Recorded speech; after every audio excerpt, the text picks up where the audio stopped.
What up, guys? Your boy Quake back with a brand new episode of the Diverse Mentality Podcast, number 330. Hope you guys all are having an amazing night or day whenever you're listening to this, in the morning, nighttime, whatever. I hope it's going great.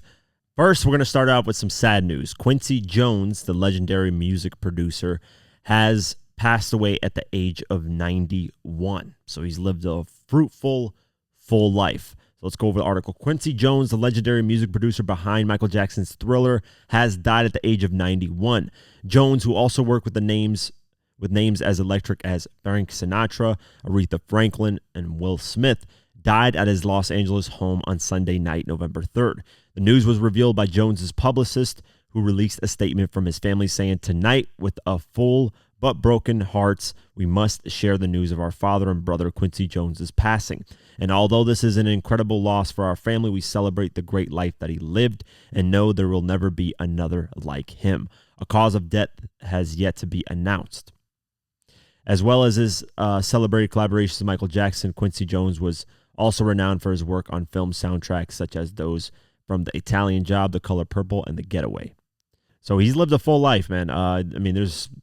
Most people don't live to 91, so it's sad, of course. Obviously, anybody passing away is a sad situation, but he's lived a full life, man. Most people will never live the life that he's lived, and will never do the things he's done. So rest in peace to the legend Quincy Jones. This is why I know I go back to this all the time, but this is why I made the Get Rich or Die Trying documentaries, because I want stories from people that worked on classic albums, and Thriller is obviously, to a lot of people, the greatest album of all time, and obviously it sold the most albums physically ever. So it's a shame we never got like a proper documentary for that album. That's where I got my inspiration for the Get Rich or Die Trying documentary, is through that. So rest in peace to Quincy Jones. Condolences to his friends and family. YNW Melly is suing the jail that he's in. Yes, let's go over the article. YNW Melly is demanding to be let out of jail in a new lawsuit, claiming that the conditions he's subject to while awaiting trial on murder charges are cruel, unusual, and beyond belief. Melly, whose real name is Jamel Demons, has been in Broward County, Florida jail since February 2019. That's 5 years now. The suit, filed in Florida District Court on Saturday, November 2nd, against Broward County Sheriff Gregory Toney and his office, alleges that the Murder on My Mind rapper should be released from custody immediately.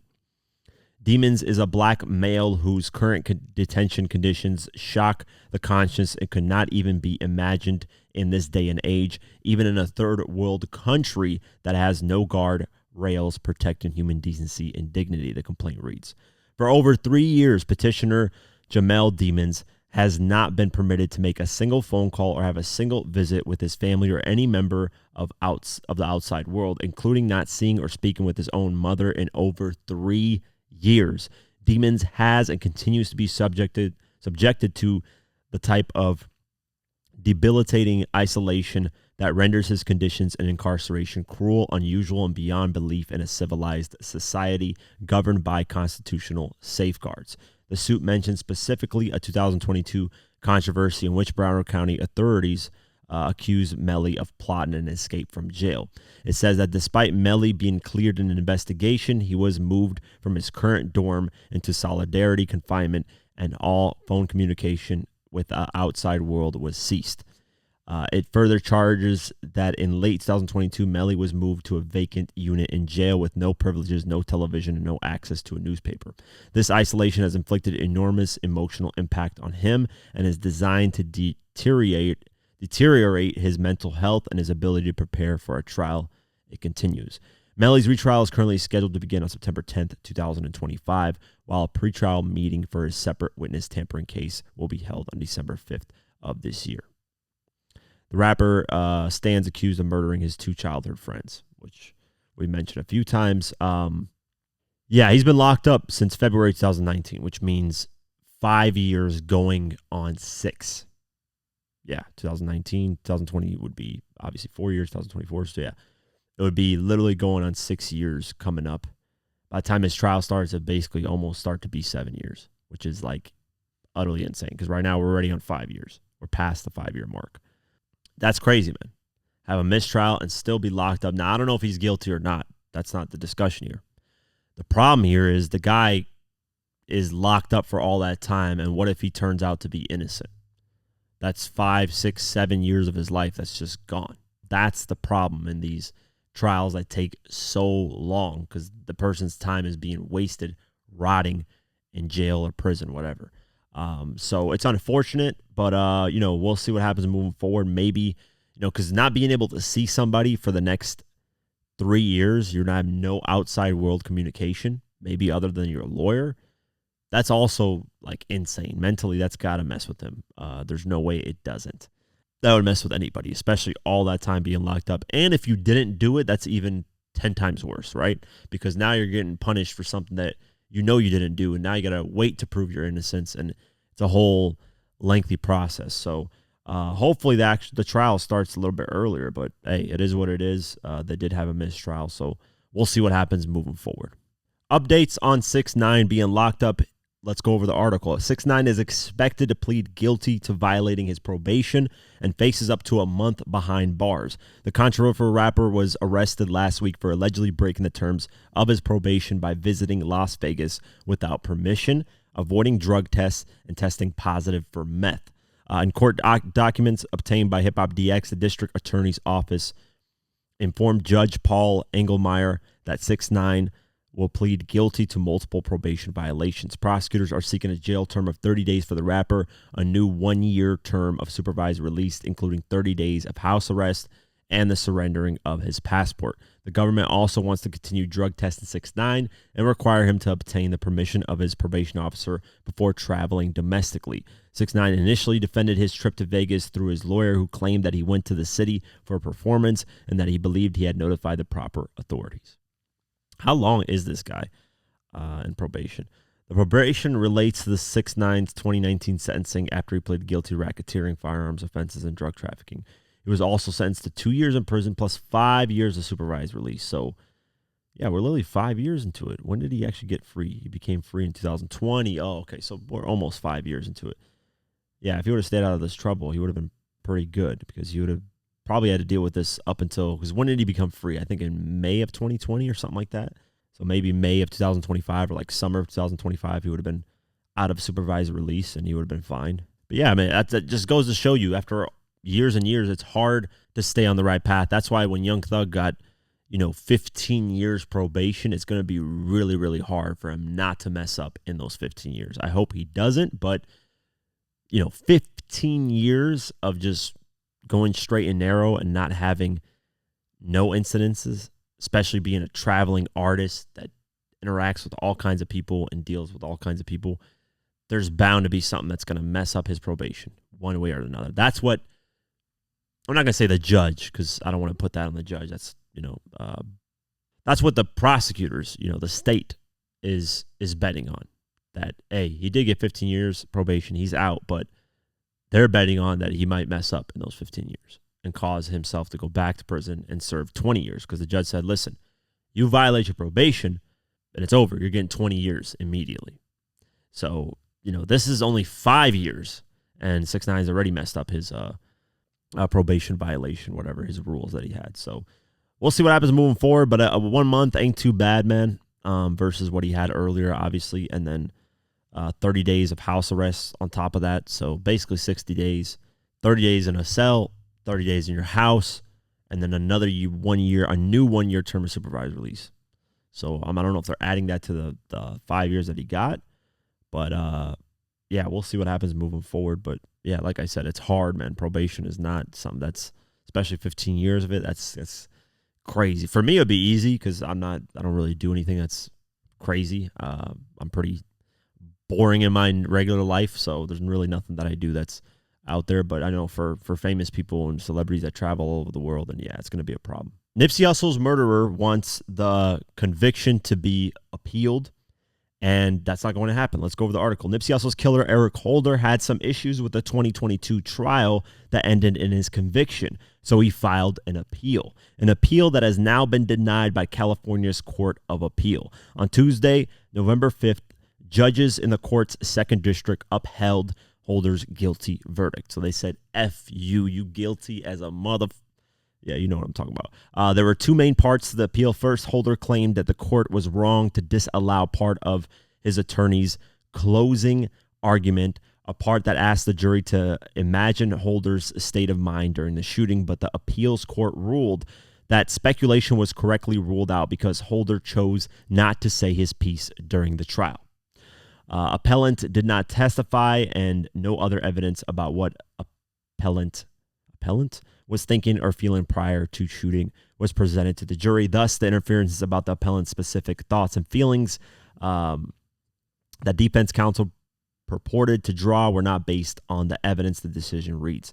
Another part of the appeal hinged on whether a firearm enhancement had correctly been added to Holder's sentence. He lost that argument too. The trial court fully understood and properly exercised its discretion when it declined to dismiss the firearm enhancement. The decision continues.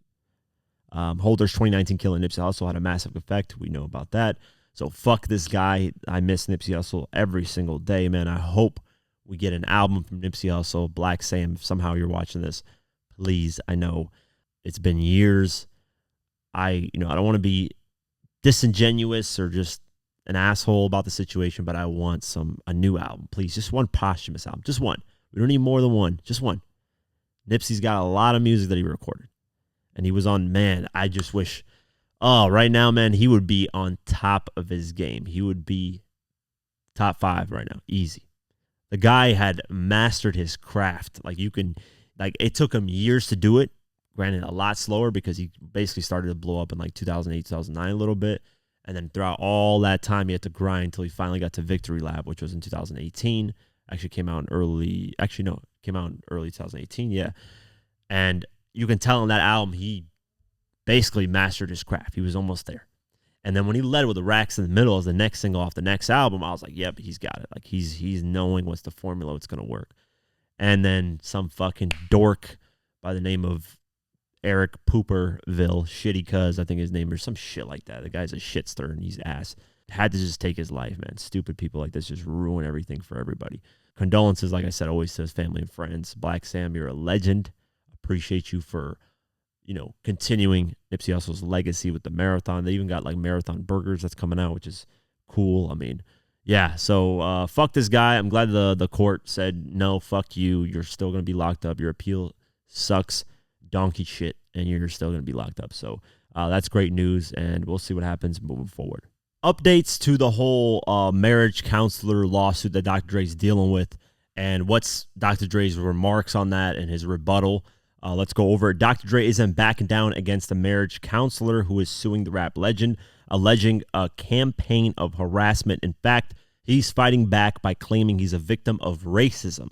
TMZ reported on Tuesday, November 5th, that Dre filed a response to the suit admitting he had sent angry text messages to Dr. Charles Sophie, but never made any credible threat of violence. He also denied that he'd sent text messages from a burner phone or sent fake FBI agents to visit and intimidate Sophie, both things the doctor had claimed.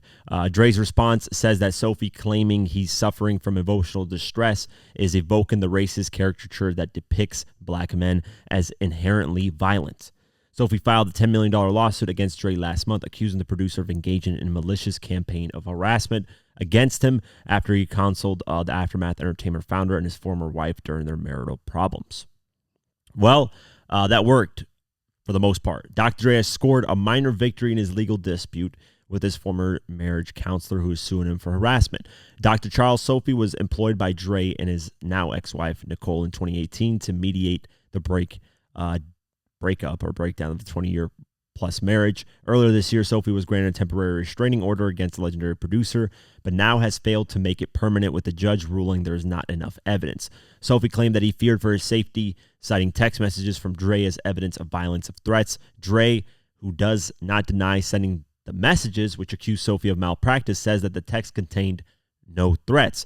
The judge ultimately agreed with him and terminated the restraining order.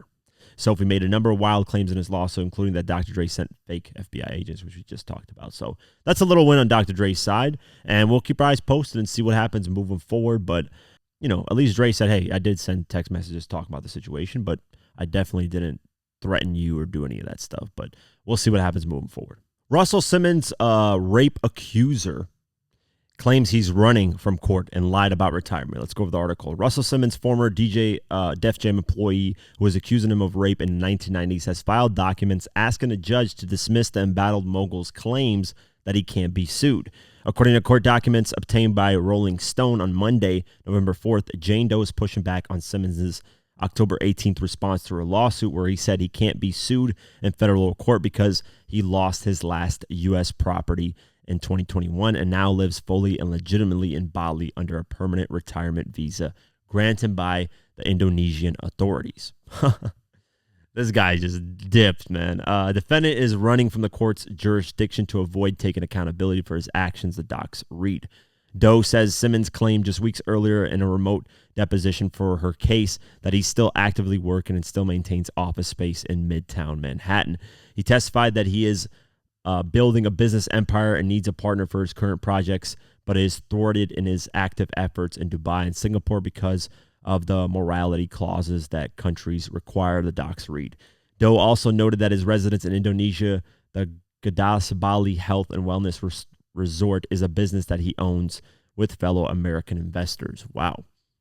Actively building an empire means that defendant is ineligible for retirement via Indonesia. Doe's filing states any purported retirement visa requires recertification every few years that one is in fact retired. Building an empire and being retired are mutually exclusive. Doe also referenced Simmons' May 2024 interview with All Hip Hop where he claimed that he has chosen to live in Bali of his own accord and not because he's avoiding legal repercussions in the United States. Damn.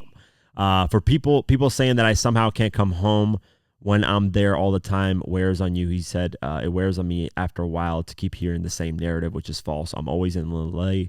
I'm always in New York and Miami, and I've never had any reason to feel unsafe in America. A judge has yet to rule on Simmons' request for dismissal. Wow. That is insane, man. But yeah, he is definitely ducking some type of smoke, bro. There's no way like you go there and you like willingly just want to live there your whole life. I don't know. Maybe there's a slim chance, but I think he is avoiding some type of punishment. Hey, if that's the way to do it, it is what it is, but it's definitely looking weird on that side, man. But we'll keep our eyes posted and see what happens moving forward because this person has a lot of legitimate excuses. Let's just say that. Or not excuses, but valid reasons as to why their lawsuit should still, go through and, Russell is lying and stuff like that. So we'll see what happens. Gucci Mane is accused of domestic violence and theft by an ex-girlfriend. Let's go over the article. Gucci Mane has been accused of domestic violence and theft by an ex-girlfriend, Mac Breezy. Mac, who also worked with Gucci and was previously signed to him, made the accusations in an Instagram post on Monday, November 4th, further claiming that she was not properly credited for her contributions to his songs. You loved collaborating with me on your albums and mixtapes, but I would love to get paid for my writing credits, she wrote alongside a throwback photo of them together. They say you changed for the better, so why haven't you done the right thing and just compensate me for everything I'm entitled to?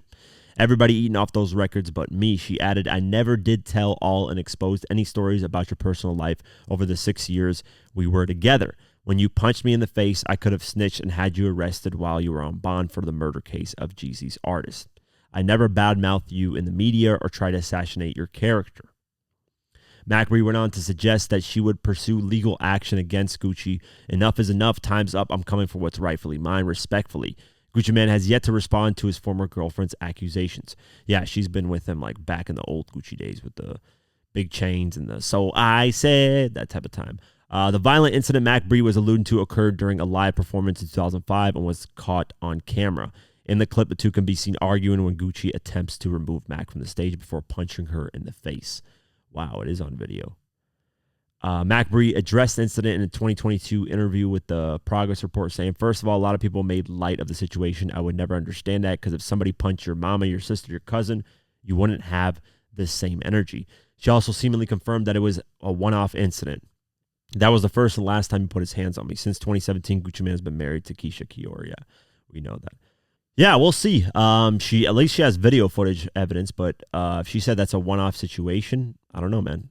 They could argue that it was just, which obviously this isn't a legitimate excuse. I'm not saying it is, but they could just, like Gucci's lawyers could argue that it was just a fit of rage. It was a moment that just happened. And I don't know, and because if this happened in Georgia, I don't know what the laws here are in terms of domestic violence. There's a statute of limitations because Diddy didn't get charged for that Cassie incident. I think in Cali it's 8 years statute of limitations. So I don't know. Let me see. What is the statute of limitations of domestic? The statute of limitations for domestic violence in Georgia depends on whether the offense is misdemeanor or a felony. Misdemeanor statute of limitations 2 years. Felony statute of limitations 4 years. So this is way doesn't matter. Felony, whatever. Forcible rape is 15 years. Domestic violence involving sexual or molesting acts. There is no statute of limitations if DNA evidence identifies. Yeah, so this is a long time ago. I don't know how she'll be able to sue for the music stuff, but other than that, she's not going to be able to sue or put charges on him for domestic violence because of that video incident. That's way too long ago. If it happened, I think they said 2005. Yeah, the longest she would have is 2009, and that's a long time ago. If I could go back in 2009 and reinvest into some stuff, I would be a multi-quadrillionaire. But that's not how life works, right? We all make our decisions and choices, and it is what it is. But I think she definitely wants. She probably is not getting paid. She probably needs money. And if she wrote a lot of records and not getting her proper writing credits, then it makes sense. But I wouldn't have gone this path, man. I would try to, I would at least go public, but I wouldn't mention the domestic violence stuff. I would just say, hey, Gucci, I put in all this work. I did all this stuff. Why am I not being compensated for what I've done? But yeah, we'll see what happens moving forward. Plies is suing. No joke. He is suing Megan Thee Stallion, Glorilla, Cardi B, and Soulja Boy. Let's go over it. Now that the election is over, Plies is coming hard for his sisters and Kamala Harris. I don't know why this TMZ article is tying in politics, but he is filing a lawsuit against Megan Thee Stallion, Glorilla, and Cardi B for copyright infringement. And according to Plies, Soulja Boy can't claim first to using the beat on one of his big tracks, which he says is taken from one of his old songs. TMZ Hip Hop obtained legal docs filed by Plies on Wednesday claiming his 2008 track, Me and My Goons, first got jacked by Soulja Boy in 2010 on his Pretty Boy Swag anthem. And the beat that they're talking about is like a toot, toot, toot. Listen, I'll play a little bit for it. That toot, toot, toot. So Pretty Boy Swag uses that, as well as Glorilla and Megan Thee Stallion's Wannabe track. So fast forward 2+ decades, Meg and Glow's Wannabe track, which Plies says also used infrared countdown beat. The infrared countdown beat in becoming one of the summer's hottest rap tracks. Cardi B hopped on the Wannabe remix on Memorial Day, so Plies is suing her too for essentially riding the wave Plies says he started before any of the women were even rapping. The suit also names Megan's Hot Girl Productions, Soulja's former imprint College Park Productions, and record labels Universal Music Group, Collective Music Group, and Interscope as defendants. If the suit is successful, the damages could cost everyone plenty of shiny pennies. Wonder how much he's suing for.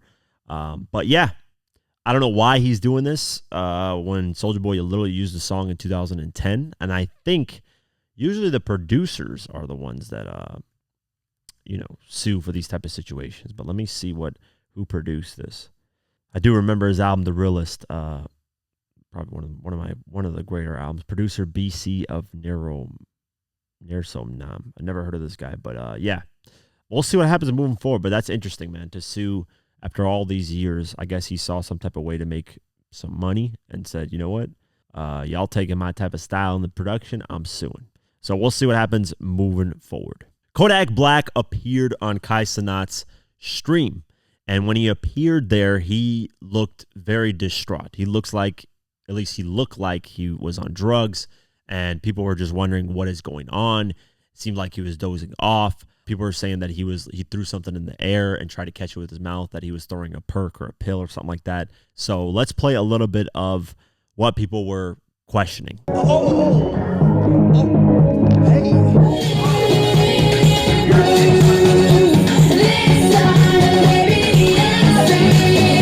What was that? That was a glitch for the Twitch. Sometimes you can't always say it, but at times when it feel good, that's when you say it sometimes. Yeah. Yeah, dog. Yeah, man. Yeah, bro. Want some water? Huh? Want some water? Do I? Heroin. What the fuck? What the fuck they be saying? Clearly, throughout the stream, you can tell something is off, right? You got Kai Cenat asking him questions. He's not even responding. And then he's acting all distraught and weird. Well, Kodak saw everybody react to that on the internet and basically was worried about him. So Kodak posted a video responding to everything. Y'all be on all type of shit. Y'all be on shrooms, acid, all type of stupid ass shit. But I take me one perk and y'all be so fucking butthurt. Y'all wanna like a nigga anyway. There ain't nothing wrong with me, facts. Everybody else who be coming like on that timing, they ain't got no motion. They broke, they hurt, they something, or they trying to come into a nigga life some kind of way and trying to like look any type of little shit. Oh yeah, I could come in that way. Oh, I think you need help. Oh look, bro, I try to like, and then if a motherfucker needed help, y'all wouldn't think that I knew that. Y'all don't think I knew. And I need help if I need it. I don't need you to tell me what telling me doing for you. Oh shit, oh you notice when I need help me and of the opportunity. Fuck you. That's what's called addiction, Cookie. Fuck you, you're getting blocked. What you do? You ain't perfect. Ain't nobody under this world. Ain't nobody under the sun perfect. Everybody got a vice, some kind of way. Everybody got some kind of vice. Even if it ain't drug, homie, we have some kind of vice, bitch. You addicted to pussy, you addicted to dick, you addicted to... So. All right, clearly he's upset. You know, people were worried about him, which I don't understand. You know, he could just say, hey, appreciate the worries, guys. I think he admitted it on this. It's hard to understand what he was saying. He mumbles a lot. But I think he even admitted taking a perk in this thing. So, you know, he's saying that everybody has vices. And that's true. Everybody does have vices, things that they're weak for, that they have an addiction to, whatever. But, you know, doing it in public and letting everybody see you, you know, it's a different type of thing. You know, to have a little bit more discretion because, you know, there's kids that will watch you and stuff like that, kids that watch Kai Cenat's content. So, yeah, man, hope he's actually doing better, man. And, you know, if it's not a big problem for him, he just feels like, hey, it's just something a little small I take here and there and it helps me. It is what it is. You know, you can't, here's the thing, man, with people that are addicted to certain things, as much as people want to try to help and intervene, 9 times out of 10 it doesn't work, right? You have to want help yourself and to get help, to go to rehab yourself and all that stuff. Prime example is DMX. Family intervened. He was on TV shows. At the end of the day, he still overdosed and died. Prayers out to Kodak, man. Hope he gets over these hurdles and stuff. I know he's probably dealing with, you know, he's dealt with a lot of things in his life, maybe losses, stuff like that. So it can be definitely demeaning and draining and all that stuff, especially going through the public eye with all this stuff. But yeah, we'll see what happens moving forward. But that whole stream did not look good for him. Let's get to the Billboard Hot 100, and Shabuzi is back at #1 with the bar song. Unfortunately, this broke the streak, but he could potentially break the record for having the longest, like, #1, you know, not just in a streak, but just for having it #1 for a while. So that's back at #1. Die with a Smile, Lady Gaga and Bruno Mars, #2. Birds of a Feather, Billie Eilish, #3. Espresso, Sabrina Carpenter, #4. I Had Some Help, Post Malone, Morgan Wallen, #5. Lose Control, Teddy Swims, #6. Saint Chroma, Tyler the Creator, featuring Daniel Caesar, debuted at #7. Love Somebody, Morgan Wallen, #8. Taste, Sabrina Carpenter, #9. And Noel, Tyler the Creator, #10. This is the first time Tyler the Creator has had 2 songs in the top 10 off his album ever in his career. So congratulations to him. Very good feedback from the album. Sticky, Darling I, and Ratata, all Tyler the Creator tracks, debuted at #14, 15, and 16.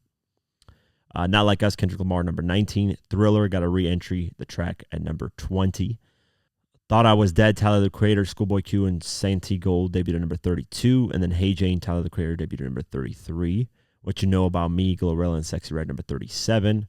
TGIF, Glorilla, #39. Judge Judy, Tyler the Creator, debuted at #40. Take Your Mask Off, Tyler the Creator, Daniel Caesar, and LaToya Williams debuted at #42. Like Him and I Killed You, both Tyler the Creator tracks, debuted at #45 and 46. Tomorrow, Tyler the Creator debuted at #53. Balloon, Tyler the Creator debuted at #56. Hope You Find Your Way Home, Tyler the Creator debuted at #65. Basically, his whole album debuted on this charts. Residuals, Chris Brown, #77. Hold On, Glorilla, #83. Prove It, 21 Savage, Summer Walker, #88. Whiskey, Moneybagg Yo, Morgan Wallen, #90. I Love Her, Glorilla, T-Pain, #91. 2 AM, BX The Plug, #92. Or What, NLE Choppa, #94. Gunna Him All Along, number 98. Change Me BX The Plug, number 100. Interesting list, man. Tyler, Creator definitely got a lot of debuts, and it's helped his, breaking his own records of what he's done in his career. So he's definitely, it's crazy, man, because a lot of these artists, I'm not going to say a lot of them because that's disrespectful to the longevity of these ones that actually do make it. But like Tyler, Creator came out in 2010, 2011, still great longevity. And I think a lot of it has to do with social media and just, in today's time, artists can last a lot longer because of social media and because they can control their own narrative a lot more. Back then, you can get ja ruled where if just the industry decides to turn on you completely, it's over. Has that happened in today's time with 6ix9ine? Yeah. There's been moments where people have kind of turned their backs on certain artists, but you can still be in the public eye and still, garner respect and stuff like that. I don't know. But it's a lot. It just seems like a lot more artists are lasting now versus artists that just kind of disappear after some time. So round of applause, Tyler Creator. It's nothing to take away from him. It's still hard to maintain relevancy, but Tyler Creator is somebody I see like Lil Durk, who's been out since the early 2010s and is still relevant when they drop something. Obviously, Lil Durk isn't on the level of Tyler Creator selling 250,000, 300,000 first week, but he still had hit records and still had a momentum that was going. But yeah, so round of applause to him. And that's it for today's episode of the Diverse Mentality Podcast. Spotify, Deezer, Pocket Casts, all that. Appreciate the support. YouTube, all that. Police support. Have an amazing night, day, whenever you listen to this. And peace.